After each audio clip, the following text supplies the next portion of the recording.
This is coffee number 5. I'm your host, Lara Schmoisman. Hi, everyone. Welcome back to coffee number 5.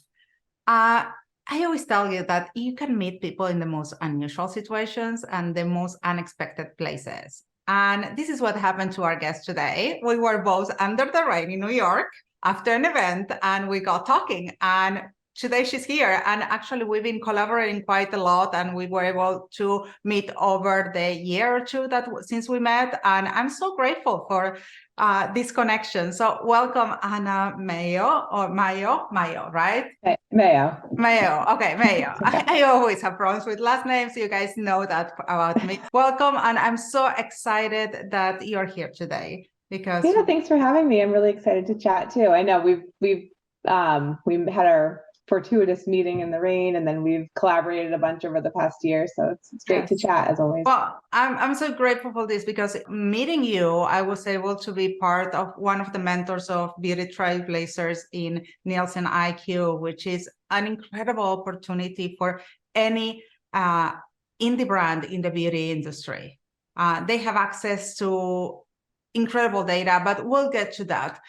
So Anna, how did you get to be one of the VPs at Nielsen that is just a global brand? It's everywhere. I remember growing up in Argentina and listening, because my background is in television, I was always the Nielsen ratings.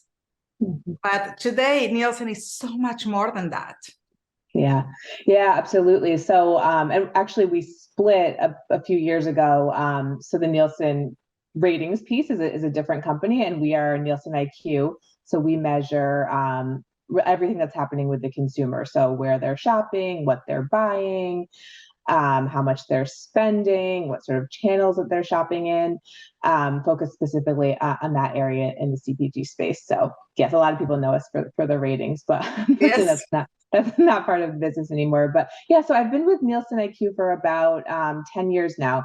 So I started out, I worked with the Nestle team, specifically on the Nestle Waters team. So I'm a bit of an expert in bottled water as well as in beauty, if you have any questions about that. But really it's kind of starting from the ground up and learning all about the data, how to analyze it, what it all means. And then from there, I've moved into a few different areas of our business. I've worked on our innovation team, so helping brands that are launching new products test those and actually figure out what is likely to be success in the market and thinking about how they can optimize them. And then for the past 3 years, I've focused specifically on our beauty vertical. So again, helping really focus on thought leadership and understanding the trends in the industry. I spend a lot of time working on industry events, talking to other people in the industry, such as yourself. But trying to understand that big macro picture and how consumers are consuming beauty, what they're thinking about it, how they're changing their behaviors, what are the major trends to look out for. So all that kind of fun stuff. So this is very interesting because normally when we talk about data and marketing, we talk about what we can get from Google or we can get from Facebook. That is limited data.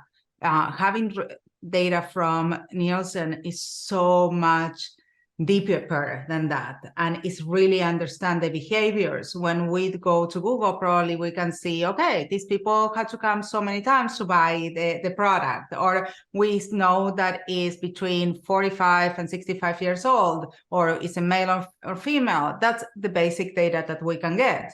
But you guys know so much more. How did you get all this information? Yeah, well, we have a lot of different sources of information that we get. So what we're probably most known for is our retail measurement data. So when you are in a store shopping and they scan that UPC at the checkout, we then get that data fed to us from many major retailers. So many on the mass side. I won't name names here, but I think it's public information. People can look it up.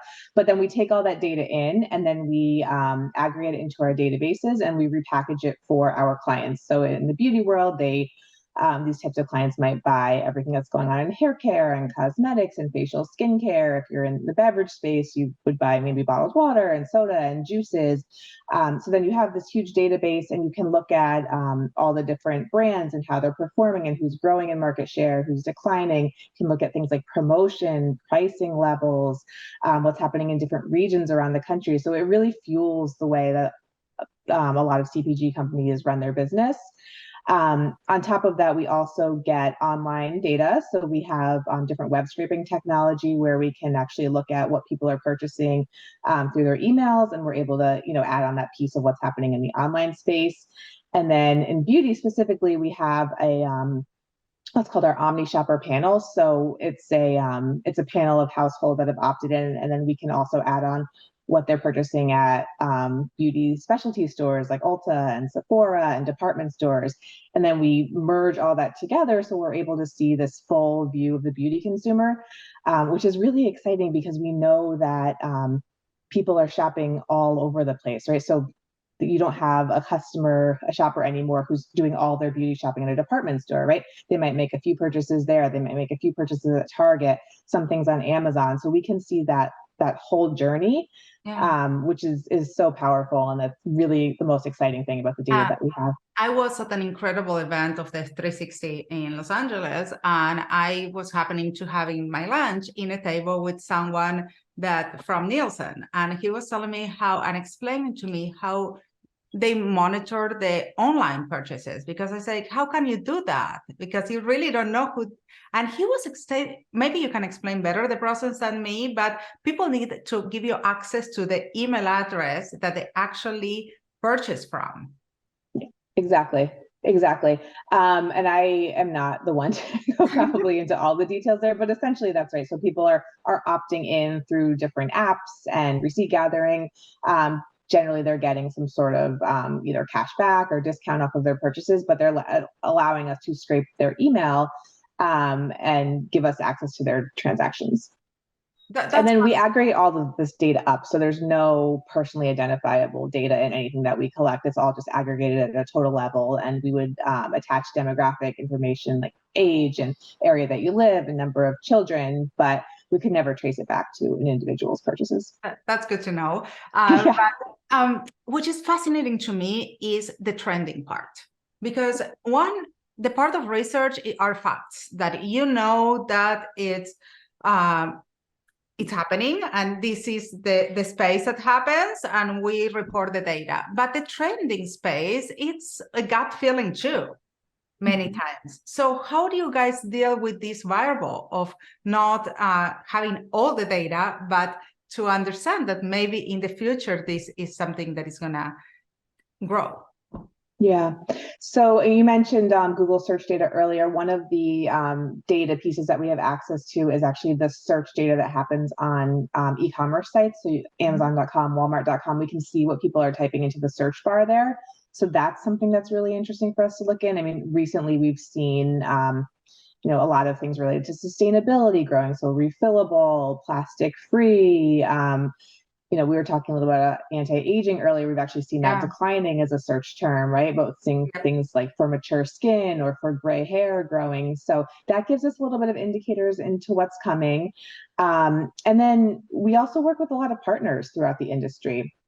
So there's a lot of agencies around that specialize in, search data, for instance, or social media data. We have this connected partner program as part of NielsenIQ. So there's many companies who are very specialized in a certain area of analytics that have opted in to be our official partners. And, we share data back and forth, incorporate our tools into each other's analysis. So we certainly can't do everything, and we know that, and we try to, tap into complementary companies that can do things like that. And it really just makes our data stronger when we can combine it together. And I met a lot of those people at 360, and it was very, very interesting to understand how very particular the data that they gather is. Yep, exactly. There's always more data, and all of our clients are always asking for more, and I don't think they'll ever stop asking for more, no matter how detailed we get. So it definitely helps to partner with experts in certain areas. So how big as a company you need to be in order to work with Nielsen or to get Nielsen data? Yeah, so I know we have a reputation, NielsenIQ, of being, very expensive and only for the very large companies, but it's really not true anymore. We have a whole area of the business that's dedicated to supporting small and medium businesses, and we have this with this platform called Visor, which I know you've been exposed to. Yes. That's Yeah, that's a slimmed down version of our databases. Fascinating. Yeah, accessible online, and that was developed for small and medium businesses. And then we have a pricing model that scales as you grow. So if your revenue is very, very small, your pricing will be very low, and then as you grow, the pricing will increase as your business grows. So we've tried to make it really affordable. So if anyone out there wants data but is afraid that they can't afford it, I would say just reach out and talk to us, because you really might be surprised at what we can help you with. Do you guys have data also like the smaller chains or smaller department stores? We do, and we project for a lot through our panel, and again through that web scraping that we were talking about. So again, I think that's kind of an individual people should reach out to ask specifically what types of channels that they're interested in. Fascinating. Let's talk a little bit about this new program that is the Yeah. first year that it launched. What's the conception of this program and why you guys decided to do it? Because it took a lot of effort from your side. I can definitely see it. Yeah. So our Beauty Trailblazer program. So this is something that we launched this year, and the whole vision behind it was to give data access and coaching to minority-owned and founded beauty brands. We've all seen all over the news. It's been big that there's a gap, right, in equity. So minority-owned brands are not getting the same amount of funding. They don't have the same amount of shelf space. And this is something that we can help with, and we can make a difference with. And diversity is really a core value to who we are at NielsenIQ. So we thought it was a really great way that we could give back. We have ran this program in the past in more in the food and beverage space, but this is the first year we've adapted it to beauty.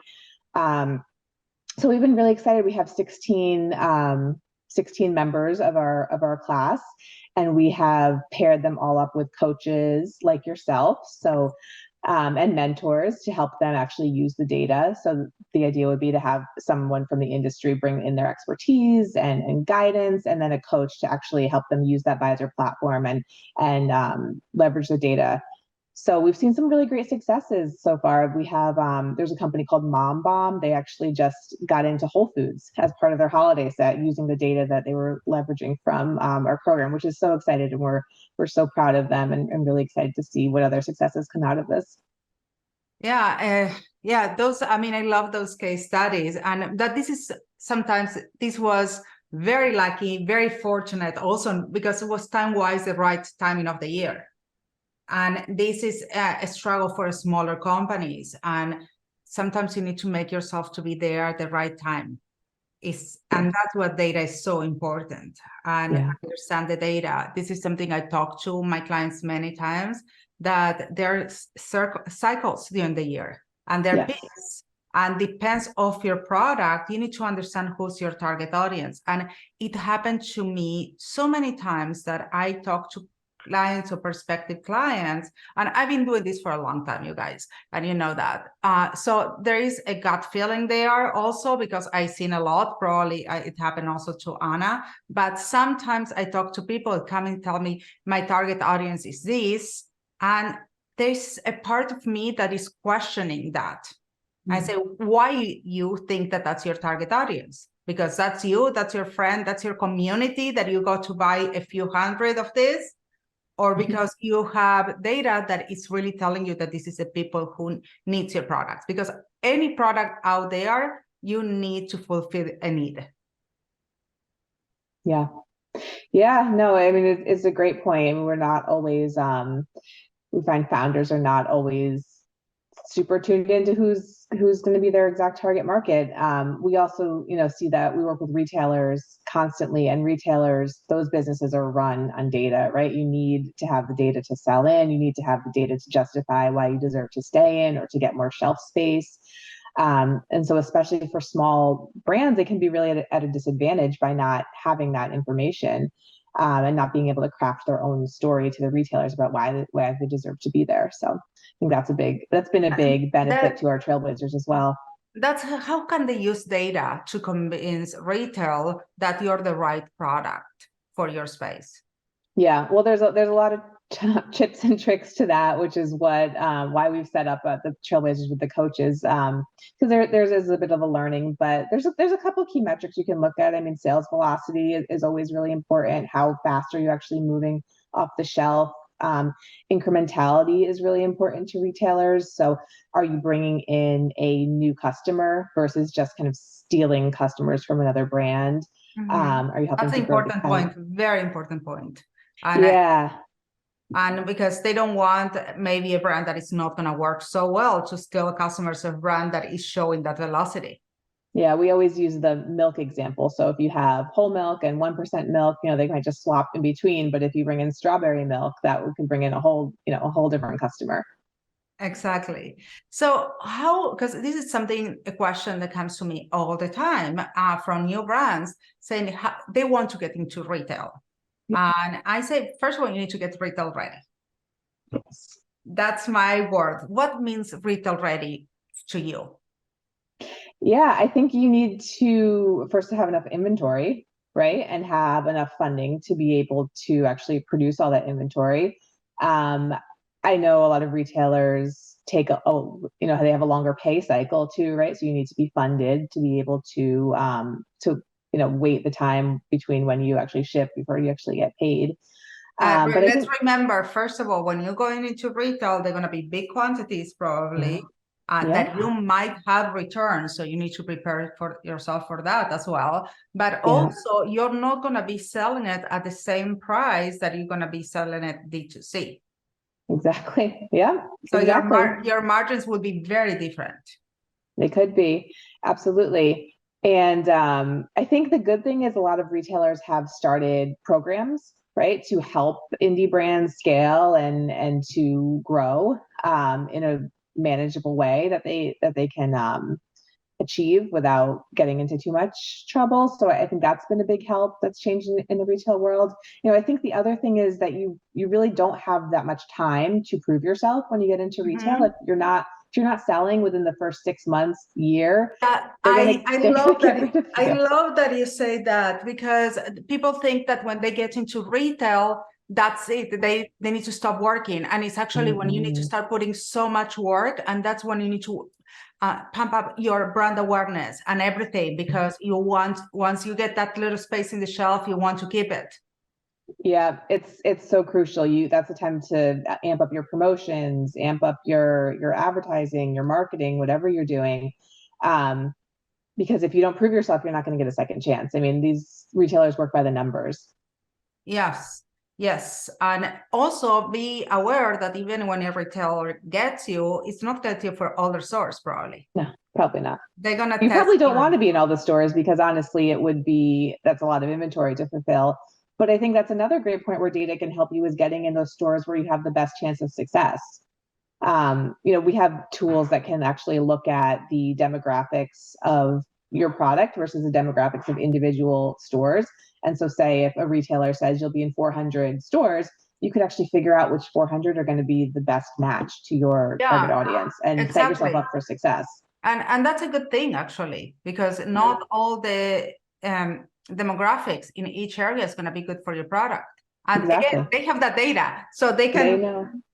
And they don't always want to share. So, I think they do a great job sometimes at wooing brands to get in there and selling them on a good story. But, that's why you need to do your own research as well, so that you're not just believing everything that they say, because they have an agenda too. Of course. And another thing you need to know about retail, and I mentioned this a lot of times, is when you're negotiating, many times your marketing budgets are not negotiating in that price. Many times retails are going to ask you for additional marketing budgets. Yeah. Yes. You need to be able to fulfill. So it's important to get educated about all that. Yeah, I hope we're not scaring anyone, but this is why you need experts like Lara in your corner when you're getting into this. Well, this is reality. It's what happens. And I prefer that someone gets a little scared and do the research right, that get into a commitment that then cannot fulfill, and then they lost their brand for that reason.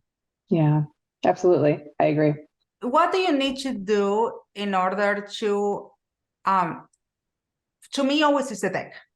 in my deck need to be have absolutely everything. My perfect demographic, the avatars, all that. When you're talking about avatars, because this is something that I've been seeing a lot now that we get every time we have more data. So at the beginning, we were using demographics like age bracket because that's the little information we had. Now we have a lot more. So maybe we need to, are we changing to a model that we have different kind of avatars or perfect customers for each brand?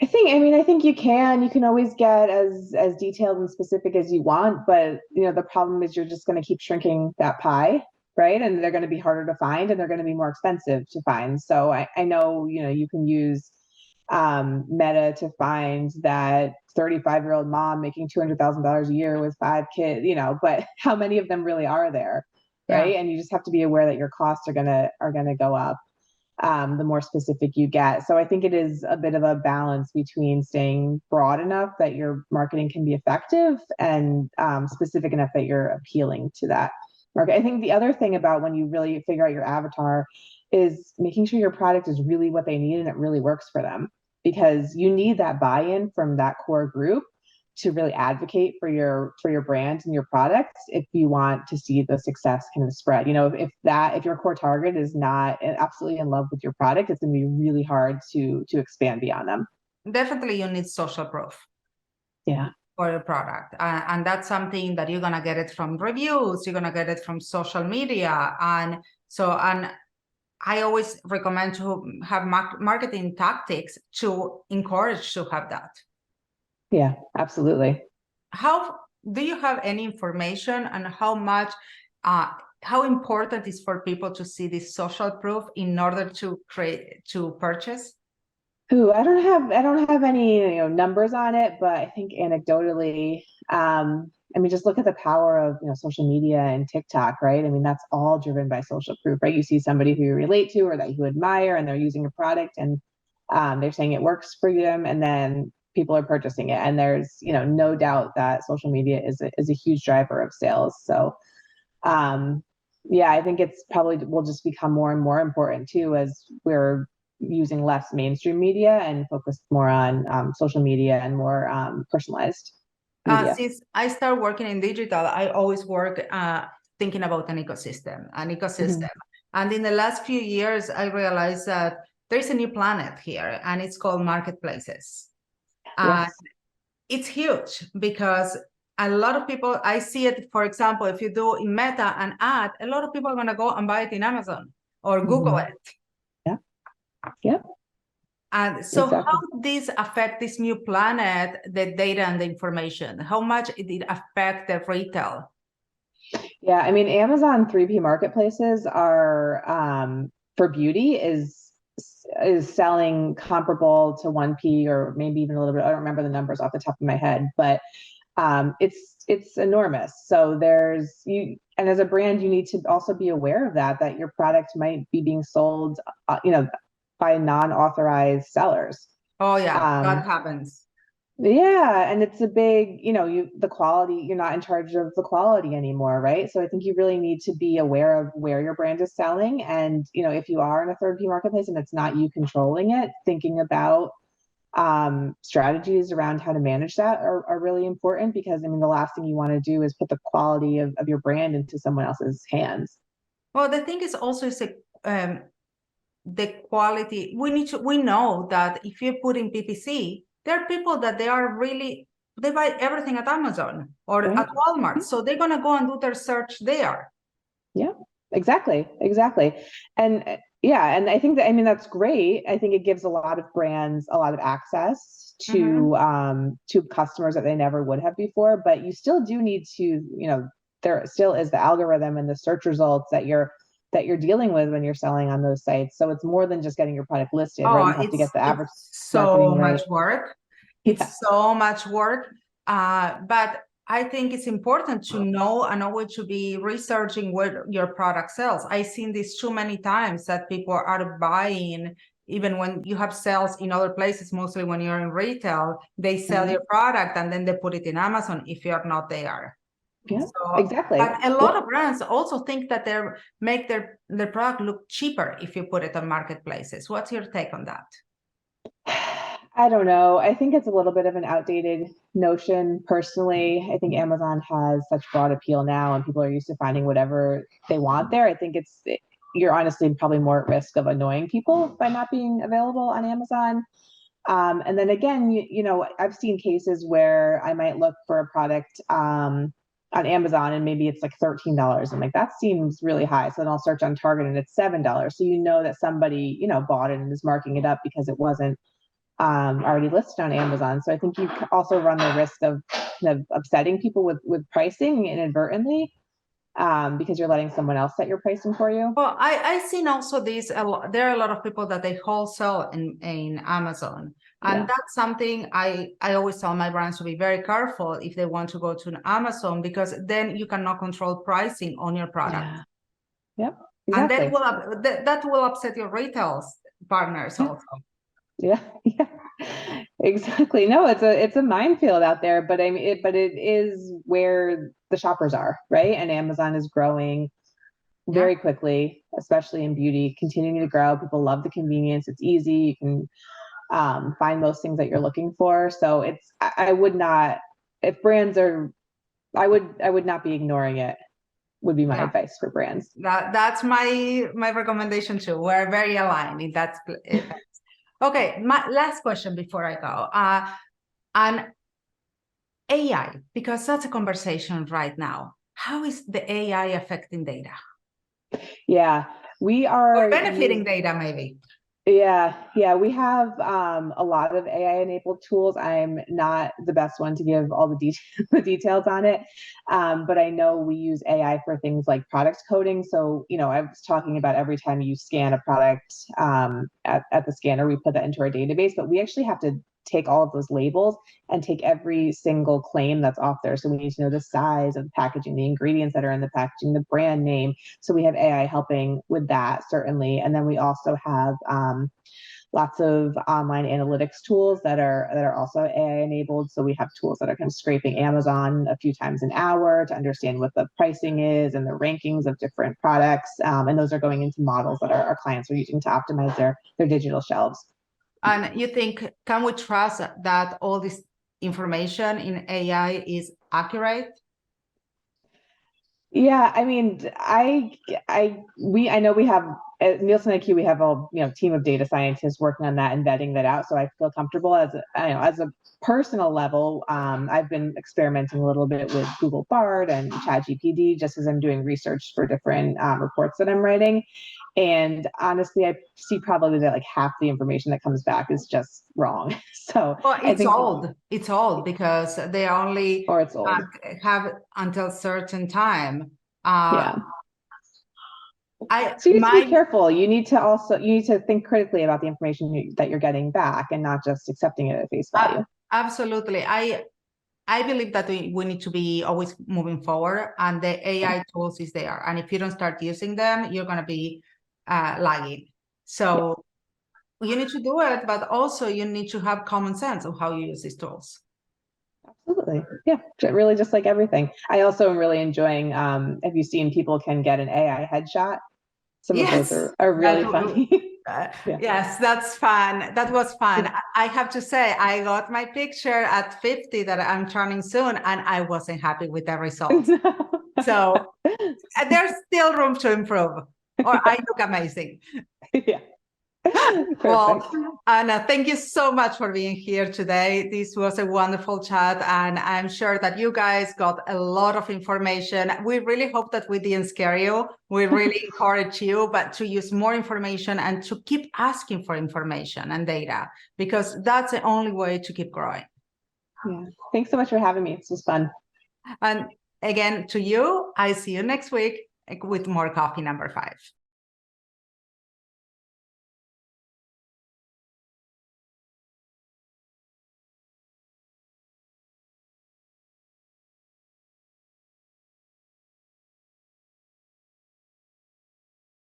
What I love about the beauty industries is that there is always room to grow.